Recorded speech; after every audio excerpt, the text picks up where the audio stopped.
Você está colocando ele no Atlético de Madrid. Devem demitir Simeone? Quer dizer, ontem você estava dizendo que era o Guardiola quem deveria substituí-lo. E hoje, Felipe Luiz. É que isso vai acontecer. Olha, ele vai ganhar ou vai fazer um grande papel no Mundial de Clubes e aí sim vai aparecer a verdadeira essência de Felipe Luiz. Porque no Brasileirão você não pode jogar como com o Cholo Simeone.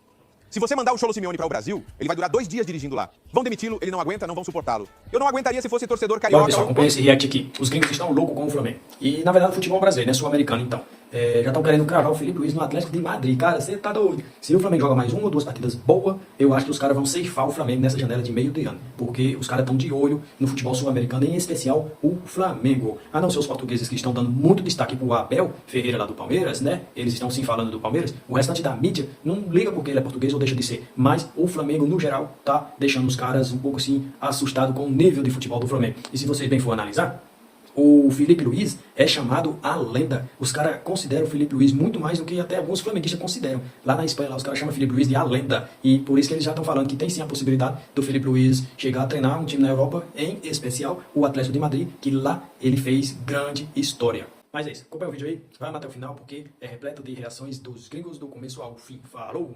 Quando falamos sobre as distâncias futebolísticas, eu adoraria deixar essa reflexão aqui na mesa e, claro, com as pessoas que nos assistem. Até que ponto vamos entender que o futebol as distâncias entre o velho continente e o novo mundo diminuíram? Quando é que vão perceber isso?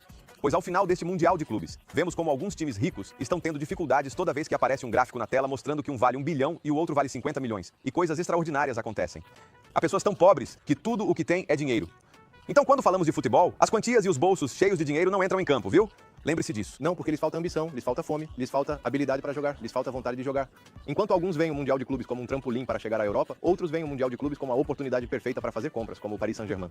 Sérgio Herrero, como vai? Boa noite. Como vai você? Boa noite. Que Mundial de Clubes estamos vivendo? Não há uma partida que você diga, essa eu não vou assistir porque não me interessa. Você nunca sabe qual pode te surpreender. Hoje, o Chelsea, que a princípio tinha o jogo sob controle, em 5 minutos perdeu tudo e o Flamengo 3-1, líder. O senhor se surpreende com o nível do futebol brasileiro? Está me surpreendendo, já falamos sobre isso ontem, estou gostando muito de como eles estão competindo. Não está havendo, salvo algumas individualidades diferentes, como pode ser o Estevão, não está havendo grandes individualidades e sim equipes. E isso talvez realmente não esperávamos. Muito bem, depois falaremos sobre o futebol brasileiro neste Mundial de Clubes que está a todo vapor, estão dando absolutamente tudo. Carlos, posso dar minha opinião? Mas vamos ver o que aconteceu hoje, por favor, Nacho, as escalações e o que esperamos desta partida. Sim, vamos ver as escalações de ambas as equipes. Com essas escalações, o Chelsea entrou em campo com aquele valor de mercado que já comentamos tantas vezes, mais de 1 bilhão, e com jogadores sem nome, como pode ser o atacante de Ligt, que hoje estreava como... Bem, hoje foi seu primeiro jogo como titular. No outro dia ele jogou, entrou no segundo tempo e deu uma assistência para Palmer Pedro Neto, que realmente está em um nível que eu acho ser dos melhores que o Chelsea tem. E depois, pelo lado do Flamengo, jogadores também de muito nome, porque podemos ver, por exemplo, Jorginho que voltava a jogar contra seu ex-time, contra o Chelsea, de Arrascaeta, que no outro dia esteve muito bem. E depois também o ataque, Gerson, que tem sido um dos mais destacados, Gonzalo Plata, Luís Araújo, e depois no intervalo entrou um jogador como o Henrique, que se olharmos as estatísticas que veremos mais adiante, parece um jogador que não vai ser tão decisivo e acaba resolvendo o jogo para você. E não é um atacante jovem brasileiro daqueles que prometem, é um jogador que tem 34 anos, então é um time muito completo. Felipe Luiz, que foi jogador do Atlético de Madrid, Lenda, que foi jogador do Chelsea, do estilo do Cholo Simeone. Aliás, vou começar a falar no estilo cholista. Você está apaixonado pelo Cholo? Mas por quê? Se chegou pro momento para que você falasse. Porque eu ia perguntar sobre o técnico e é que chegou... Sim, não, vou perguntar para Carlos San Juan. Mudar de canal aqui. Você não vai falar? É que já faz 1 hora e 7 minutos que estou monopolizando, então vou deixar os outros falarem. Muito bem. Você é um cholista profissional. Ah, bom, e o Albert também está aqui. Eu vou conversar com o Albert e com o Carlos. Carlos, Felipe Luiz chegou como uma das... Bem, como um reforço para o Flamengo, porque não tinham como jogar, tinham demitido o técnico anterior. Ele chegou, estava assumindo o time sub-20 e de repente vai se tornando campeão, vai sendo do Campeonato Carioca, está indo muito bem no Brasileirão. Pode ser uma história muito parecida com a de Pep Guardiola. E nessa temporada, se não me engano, no Campeonato Brasileiro ficaram em 2º lugar, 3º lugar, não é? Exatamente. Ou seja, sim. E Felipe Luiz está no início de sua carreira como treinador. Eu não descartaria, como conversamos no começo, que esse Mundial de Clubes possa servir como um pequeno trampolim para ele, quem sabe, treinar na Europa. Ele é um embrião como Simeone. Sim, eles tocam de forma completamente diferente. Isto é diferente. O time de Felipe Luiz é completamente diferente, em seus métodos, do Atlético de Madrid. Eles têm seu próprio joguinho acontecendo, Nath, por favor. Não, vamos ver, é só... Não, Nath, por favor. Tudo vem do mesmo saco. Não, qual é a mesma tesoura? São times completamente diferentes. O Chelsea é muito ruim. Você está colocando ele no Atlético de Madrid. Devem demitir Simeone? Quer dizer, ontem você estava dizendo que era o Guardiola quem deveria substituí-lo. E hoje, Felipe Luiz. É que isso vai acontecer. Olha, ele vai ganhar ou vai fazer um grande papel no Mundial de Clubes e aí sim vai aparecer a verdadeira essência de Felipe Luiz. Porque no Brasileirão você não pode jogar como com o Cholo Simeone. Se você mandar o Cholo Simeone para o Brasil, ele vai durar 2 dias dirigindo lá. Vão demiti-lo, ele não aguenta, não vão suportá-lo. Eu não aguentaria se fosse torcedor carioca ou torcedor da Verde e Amarela. Ver alguém dirigindo na minha liga, que é patrimônio do Brasileirão, poder assistir a um jogo esteticamente puro quando o Felipe voltar para a Espanha para treinar, porque se ele tem bagagem para ser treinador, não é um improvisado, ele já mostrou isso. O que vai acontecer? O que vai acontecer na La Liga, na Liga da Espanha, quando você o vir comandando um time como o Atlético de Madrid? Ele vai comandar esse DNA, eles não vão mudar. Ontem falamos aí sobre esse possível substituto. Um dos que está sendo muito bem formado pelo Atlético de Madrid é o Fernando Torres, que tem contrato renovado até 2027. Claro, e falando nisso, falando do Brasil e do Atlético de Madrid. Falando do Brasil e do Atlético de Madrid, lembremos que o Atlético tem uma missão quase impossível contra o Botafogo. Teriam que golear para continuar vivos e isso poderia custar, como diz o Sérgio, a cabeça do Simeone. E lembremos que este mesmo ano Cerezo já criticou Simeone em coletiva de imprensa, disse que não era tão fácil ganhar. Ou seja, as relações entre Cerezo e Simeone não estão tão boas como antes. E se ainda forem eliminados na fase de grupos do Mundial de Clubes, eu realmente vejo muito viável a opção de Fernando Torres. E por outro lado, o futebol brasileiro deu um soco na mesa neste Mundial. Os europeus se acham tão superiores que pensavam, os brasileiros nos mundiais sempre acabamos ganhando deles, não é? O futebol brasileiro é um futebol muito potente. E riam do Neymar quando ele voltou para o Santos e quando o Santos praticamente não ganhava nenhuma partida. Era por algum motivo. Cuidado com o futebol brasileiro, que nem tudo são milhões, foi de lá que saíram os melhores jogadores da história. Cuidado com o futebol brasileiro e com este Mundial de Clubes, porque pode haver um antes e um depois. A Europa não é o berço de tudo. Respondo brevemente, Albert, e já deixo o Nácio continuar. Acho que o Atlético jamais vai demitir o Simeone no meio de uma temporada. Acho que isso não é um final de temporada. Por ser Mundial de Clubes, nunca vai fazer isso. Mas concordo que as relações já estão um pouco mais tensas e até já houve momentos de tensão dentro da diretoria, dentro da comissão técnica e da diretoria por causa da renovação do Griezmann, né? Eu não sei, vamos ver o que o Albert diz. Pode ter um pouco de razão, pode ser soberba, mas também é que eles já estavam mentalizados para o que era um Mundial antes. E um Mundial com 32 equipes. Um formato completamente diferente do que o Chui dizia há alguns dias, que eles chegavam, jogavam a final e pronto. Eram 2 dias de viagem e iam embora. Hoje em dia eles têm que ficar mais tempo e a convivência é mais complicada, se locomover. Enfim, acho que tudo isso vai ter que ir se ajustando com o tempo. Mas o que isso tem a ver com a relação de trabalho do Simeone ou como você vê isso? O Albert falou sobre o assunto. Não por isso, mas como a gente relacionaria isso nesse aspecto? Sabendo que, pelo que entendo, esse Mundial de Clubes fracassa por questões logísticas, mas todas as vezes que você fracassou na Liga da Espanha, não foi um fracasso. Não vai ser. Por favor. E vamos rapidamente com as estatísticas da partida em que o Flamengo venceu o Chelsea. 13 chutes, 9 ao gol pelo lado do Flamengo, contra 11 do Chelsea, 4 ao gol. O Flamengo foi mais eficiente, como dissemos, 15 faltas contra 14, 52-48 de posse de bola. Nessas estatísticas, realmente vemos que a partida foi equilibrada, mas em relação aos gols esperados, o Flamengo soube chegar mais, soube chegar melhor.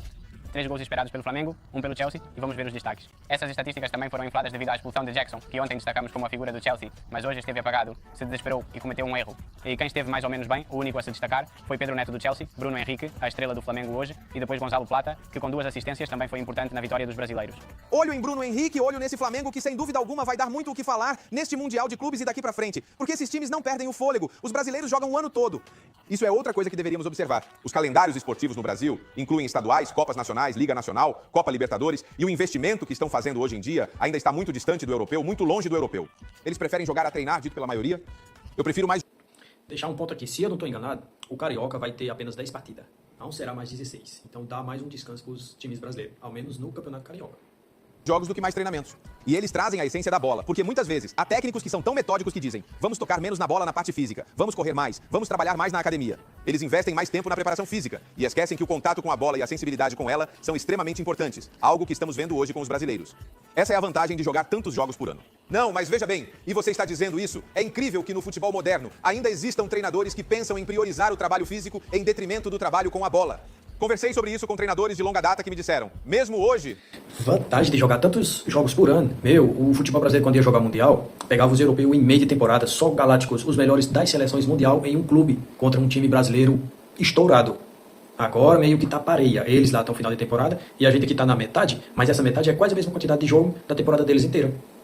Prefiro que, se for para jogar fisicamente, seja com a bola. Completamente. Vai ser a pré-temporada no México. Mourinho diz isso. Os times mexicanos vão para a pré-temporada na praia correr na areia.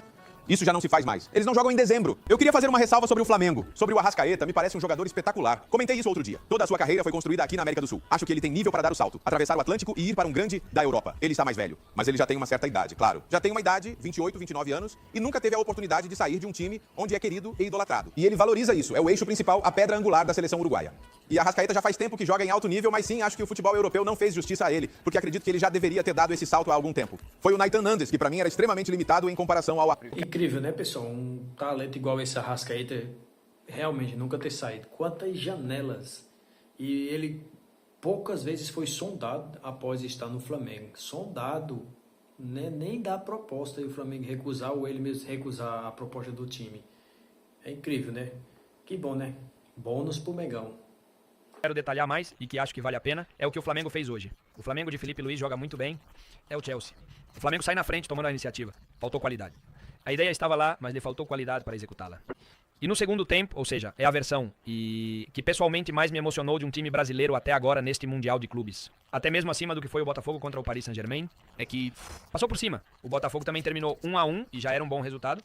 Aqui é que o Flamengo passa por cima, em chances, em expectativa de gol, em funcionamento, em protagonismo, com a bola e contra um técnico que gosta de ter a posse como o Enzo Maresca. Então, eu acho que o de hoje é o breakpoint, né? Dos brasileiros contra os europeus. E acho que eu disse isso outro dia e vou manter com o Felipe Luiz. Pra ser um treinador brasileiro é o que melhor mistura a escola europeia com a essência sul-americana, né? Ou seja, você vê o Flamengo, sabe como vai jogar. Os pontos de partida são muito claros. Laterais abertos, Pulgar se aproxima. Agora, acho que a variação foi que o Pulgar não recuou tanto, mas ficou mais solto à frente. Jorginho ficou ainda mais solto à frente do Pulgar. Ele começou a distribuir. Podemos desenhá-lo ali, se você quiser, no quadro, com os lados bem altos. Aqui. Então, os meio-campistas, os meias atacantes, se aproximaram. Principalmente a questão do Gerson, certo? À direita. Acho que é por isso que libertamos. Muito baixo. Não? É aquele Gerson Pela direita. Isso me parece fundamental. Wesley é um dos melhores laterais, porque conversei com vários amigos jornalistas e analistas brasileiros e eles me dizem, é que esse garoto era para a seleção. Depois, o que Dorival fez com ele é outra história, né? Mas Que não esteve no primeiro jogo do Flamengo, porque foi o Xavier quem jogou ali. depois ele entrou, E ele fez isso bem também. E Varela. Varela estava lá. mas... Memórias do Vietnã, Não mesmo. da United. Quem? Varela. Guilherme Varela. Sim, Guilherme Varela. Antes de bani-lo para Copenhague, daquele uruguaio com menos de 20 anos, né? Exato. E do lado do Chelsea, né, o que me surpreende é, por exemplo, a posição do Cole Palmer hoje, cara. Norris James. Norris James no meio campo. E podemos desenhar isso aí também. A linha de 4 marcada, Bad Taste, que hoje faz alusão ao seu nome. Que partida crucial, hein? Sério. Eles têm 15. É que o Malo Gusto foi muito mal. O melhor que ele pode fazer é no ataque. O Chelsea tem muitos jogadores caóticos. Era uma espécie de 4-2-3-1, não é? Porque o Enzo Fernandes estava mais avançado. Norris James era o volante pela direita. Ao lado dele estava o Moisés Caicedo. Ali o Enzo. Pedro Neto, num dos melhores. Além disso, marca... Tinha muita gente reclamando porque o Pedro Neto tinha que jogar pela direita e pra mim não é o caso. Pra mim, eu acho que nessa posição ele pode atacar bem, principalmente nesse jogo, né? Ele estava chegando bem nos espaços. Na verdade, o Chelsea marca muito isso, né? O lado direito está muito baixo. James está muito próximo dessa saída de bola e Caicedo, digamos, tenta ganhar o duelo, tenta pressionar e automaticamente o Enzo joga muito mais avançado do que o normal. Ou seja, ele já joga avançado, mas hoje jogou ainda mais à frente com esse Pedro Neto jogando com o pé natural, que em Portugal também, muitas vezes, o Roberto Martínez coloca desse lado, pensando em dar essa possível opção de linha de fundo para que você conecte com o Cristiano finalizador, né? O primeiro problema é o Reece James como meio-campista. Se você vai colocá-lo para ganhar duelos, eu até entendo, porque é um pouco como buscar o Arrascaeta. Mas depois também eu acho que falta um pouco de mobilidade e mais qualidade no passe curto. E acho que essa decisão de colocar o Reece James automaticamente acaba condicionando o que o Enzo Fernandes pode te oferecer, que é muito bom chegando, é muito bom percorrendo o campo em vertical, mas acho que essa leitura, esse diagnóstico do Enzo Maresca sobre o que são seus laterais e sobre o que é o Reece James, acaba dando-lhe, Você sabe. muita pressão sobre o Enzo. Acho que o caso do Reece James é porque ele não quer colocá-lo como lateral. Porque como lateral ele vai ter aquela sua clássica tendência a se machucar por causa da quantidade de esforço físico. E ainda mais nos Estados Unidos, nas circunstâncias em que está. Pode ser pelas mudanças de direção. Nisso, eu acho que é pela quantidade de sprints que ele tem que fazer. Acho que é um esforço, bem, bastante extenso e considerável para um jogador que teve vários problemas e desafios significativos, né? Reece James se machucando. Em todos os anos em que ele jogou, mas especialmente agora que ele voltou, eu vi que ele não quer colocá-lo muito na lateral, ele está colocando muito mais onde ele não precisa, bem, para fazer esse... E aí, pessoal, o que vocês acharam aí? Deixa nos comentários aí. Estão querendo cravar o Felipe Luiz no Atlético de Madrid já. Você tá doido?